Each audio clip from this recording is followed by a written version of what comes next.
Hello, and welcome to the opening episode of Season 12 of the Dark Money Files, in which we shine a light into a murky world. I am Ray Blake, and with me is my co-host, friend and business partner, Graham Barrow. Hello, Graham. Hello, Ray. Season 12. I know. So look, we've been sponsored by Risk Alert 247, and it seems particularly appropriate to kick off this new Season 12 with an episode about scammers, given that they're one of the primary targets of our software. Well, indeed they are, Ray, and it is heartwarming to hear from some of our existing subscribers just what an impact our system is having, alongside their own hard work, of course, in reducing their losses to scams. On which note, I may be one of the few people who got the Bob Marley vibe in the title of this episode, Graham. Surprisingly, apposite in the circumstances. Well, Ray, to be absolutely honest, I only started out with the intention of that rather punning title. But when I was reminded of the line from the song, it just seemed much too much of a gift not to include it. Indeed. Well, look, given that not everyone yet subscribes to Risk Alert 247... The fools! Well, yes, but given the subject matter, we thought we'd do an episode describing a couple of recently detected scams in a bit of detail, then draw out some general conclusions that we believe apply to almost all scams. Well, we did, Ray, and both of these case studies are actually based on real live cases, aren't they? Yeah, this actually happened, Graham. So the first one is about a couple who decided to sell their vintage Land Rover. Well, that's a lovely, but I wouldn't necessarily say cosy car, Ray. Well, quite so. Now, they also loved the car, but sadly they lived at the top of a hill near the Pennines, and the car, although in immaculate condition, was finding it a bit of a struggle in the winter months, and I think we both know how it feels. Yeah, I think we do. Yeah. I think this couple were ready for a warmer, more comfortable interior. OK, fair enough. So what method did they decide to use to sell their beloved Land Rover? Well, they themselves weren't particularly computer or internet savvy, but their son was, so he offered to sell it on their behalf. Well, that was very kind of him, Ray. Well, that's what everyone thought at the time. Oh, OK. We'll leave that one hanging. And what was his chosen route to finding a buyer? Well, he turned to a well-known online auction site. OK, and I believe this site is quite a popular choice for the sellers of automobiles. Yes, and a good one, provided you take care. And did he? Well, I think we'll see as the story unfolds that he did pretty much all he could. And yet, apparently, he still got scammed? Yeah, and the manner of that scamming was a new one on me. Well, I can't wait to hear that. I'm going to guess then that he successfully uploaded pictures and a description to this auction site and maybe quite soon had a prospective buyer. Well, that's exactly what happened, Graham. A very pleasant chap and his son got in touch and said they were very keen to buy and they could come over that day. Ah, and did they? Well, they did, yeah. They spent some time looking over the car, took it out for a test drive. On their own? Well, no, the seller's son went along with them, but they were quite happy for that to happen. And were they happy with everything? Oh, yeah, so much so that they offered very close to the asking price. Oh, and how much was it, Ray? Well, the asking price was around £10,500. They offered $10,000, which the chap accepted for his parents. Very nice. I'm going to take another leap in the dark here and suggest that they didn't necessarily hand over the money in cash. No, some people may have been suspecting counterfeit cash at this point. That's not what happened. It was a bit more subtle than that. Well, then, in that case, you need to tell me some more. Well, the buyer offered to pay by bank transfer, which, as you know, here in the UK happens almost instantly and should appear in the receiving account within minutes. And? Well, the chap handed over his parents' sort code and account number, and the guy tapped them into his phone, and a few minutes later told the seller that the instruction had been accepted and the money sent to his parents' bank account. And had it? Well, I mean, obviously, the chap's not going to take that on trust. He rang his mum and he asked her to check. Now, she was comfortable with online banking, and all set up, so she logged into her account to check the balance. Oh, come on, Ray. The suspense is starting to kill me. What was it there? Well, it was there, yeah, in big green numbers, along with a note that it was a credit transaction and her balance had increased by exactly £10,000. Okay. I'm not seeing the scam, actually. No. So what happened next? Well, secure in the knowledge that the money was safely in his mum's account, he handed over the keys and off these chaps went.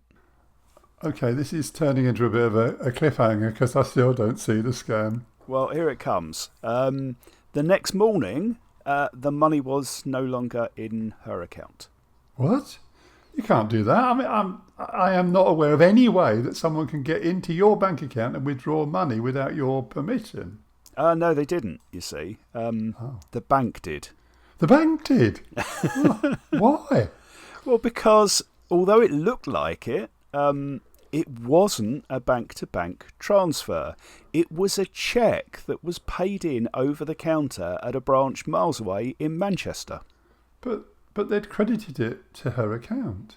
Yep, until they discovered it was a stolen cheque and consequently it was bounced. But it wasn't marked as pending. You just said it was in green and the overall balance reflected the payment. Yep, and apparently that's perfectly normal at this bank, and it was exactly that loophole that the scammers were exploiting. Blimey. Oh, I hope the bank promptly refunded the money. Actually, no. They argued that there was no detrimental effect to their bank balance. It ended up at exactly the same amount as it had started. Well, all right, but now they are down one £10,000 Land Rover. Which the bank argued was theft and wasn't therefore a matter for them. Whoa. But hold on. If the bank hadn't shown the cheque credit in green, which I think we'd all agree meant it was permanently in your account, or at least you'd think it was, this couple would never have allowed the thieves to drive off in their car. And that's exactly the conundrum which is now with the UK's financial ombudsman to sort out. Wow. Well, Ray, if nothing else, it is well worth knowing that little wheeze, because I think, to be honest, I might well have been caught out by it as well. Yeah, me too. So what's our other example? Well, this one concerns a lady whose identity was stolen. Sadly, a fairly common event these days. Did they use it to start a company? Because we see that a lot. Well, we do, and it would be our normal kind of story to tell. But no, this story starts with the lady getting a call from her bank informing her that £3,000 had just arrived in her account and they had reason to believe it might be a fraudulent loan application. Okay, so this wasn't paid in via a stolen cheque or anything then? No, very good. No. No. But when she went to check her account balance on her online account, as the callers urged her to do so, sure enough, there was an unexpected £3,000 sitting in her account. Well, blimey, what did she do? Well, she confirmed to the person on the phone that she had not applied for a loan. Okay, and what did they say? Well, it was a very reassuring, leave that with us, ma'am. It does happen from time to time. We're just going to do some double checks and we'll call you back in a little while. Oh, very proactive of the bank. Well, you'd think it was, wouldn't you? Yeah. But I'm getting the sense that all is not quite as it seems. No, Ray, and she got that same sense as well. So she rang the bank back. And they told her that while there was indeed £3,000 extra sitting in her current account, they had no concerns about it and certainly hadn't been in touch recently. Oh. Well, a short while later, the first caller rang back. And what did he say this time? Well, he said again in his very reassuring voice, we've got this all sorted out for you, ma'am. All you need to do is transfer the money to the account number and sort code I'm about to give you, which is an account we use especially for fraudulent funds, and you'll have nothing else to worry about. Okay, and did she do that? No. She told the chap that she knew he wasn't from the bank and she had no intention of doing any such thing, as she had now put it in the hands of the real fraud department. Okay, and what was his response to that? Well, he said that she really needed to do as he said because he knew her name, obviously, but also where she lived and her children's names. And if she didn't do what he said, he would make sure that they all suffered for it. Oof, ouch, that's proper scary. What did she do? Well, I think she was incredibly brave because she stuck to her word and left the bank to sort it out. And did the scammers try and carry out their threat? Well, fortunately, it turned out to be an empty threat because I think we probably feel that lots of scammers are very brave in front of their computer, but maybe not so much in real life. But you never really know, do you? No, and it also shows that there are no ends that scammers won't go to in order to cheat people out of their money. Every day we pay the price, we're the living sacrifice. Oh, that's in there for the 2 listeners who get that reference. I know. we got it, Ray. We get the personal satisfaction. That's the important bit, yeah. Now, I'm fairly sure that Bob Marley didn't have scammers in mind when he wrote it, but it seems to fit, doesn't it? It really does. Anyway, there we go. But we need to move on and see what can we learn from this. Okay, this is where you start talking about giant flightless birds, isn't it, Graham? Yeah, right. Okay. Yeah. Well, I won't get in your way. You carry on. Well, thank you. We've come up with this saying, haven't we? Which is, don't be an ostrich, be an emu. Yeah, interesting use of the word "we" there. Yeah, absolutely. But the ostrich thing's pretty straightforward. Although I think it's actually apocryphal because no one's actually seen an ostrich bury its head in the sand. But they do have this reputation for doing that when something's going on that they don't want to give any attention to. Yes, and when it comes to scams, you'd never want to bury your head in the sand. It's not a good thing. So, Ray, what about the emu? Yeah. Now, for people of a certain age, which includes both of us, we're thinking about Rod Hull, aren't we? The poor fella who fell off his roof. But before that, terrorised a whole generation of interviewers with his ventriloquist's flightless bird. Did. I mean, what was that about, Graham? I don't know, but it was clearly popular at the time, right? Yeah, okay. This emu, though, is an acronym, isn't it? Yes, so what's it an acronym for? Okay, emotion, motivation and urgency. And they are 3 things which are pretty common in, most scams you'll ever come across. Yeah, absolutely. Now, look, rational thinking is the best defence against being scammed. So the scammer will always want to try and bypass your rational brain and engage your emotional brain first. Yeah, there's a pretty famous one which comes as a text on your telephone and goes along the lines of, "Hi Mum, I've lost my phone, I'm stuck in the middle of nowhere, I've borrowed a friend's phone and it's running out of battery, I can't access my bank account as I've lost my phone, but he said you can send the money to him and he'll withdraw the cash so I can get home. Mum, I'm freezing, I need to get back as soon as I can," or words to that effect.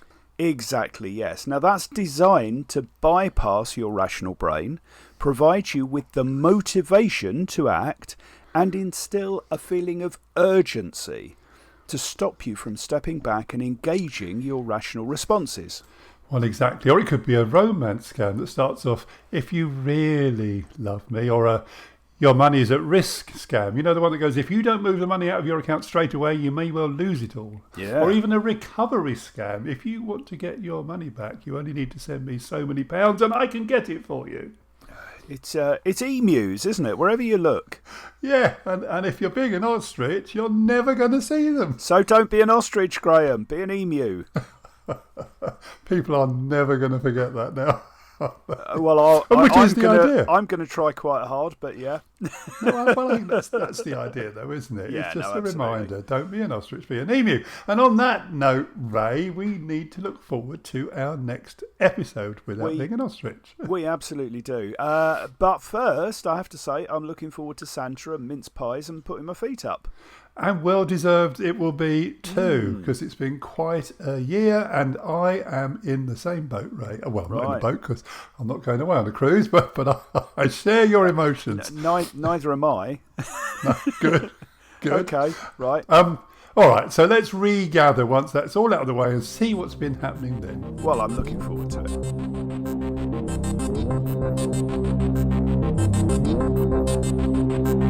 it.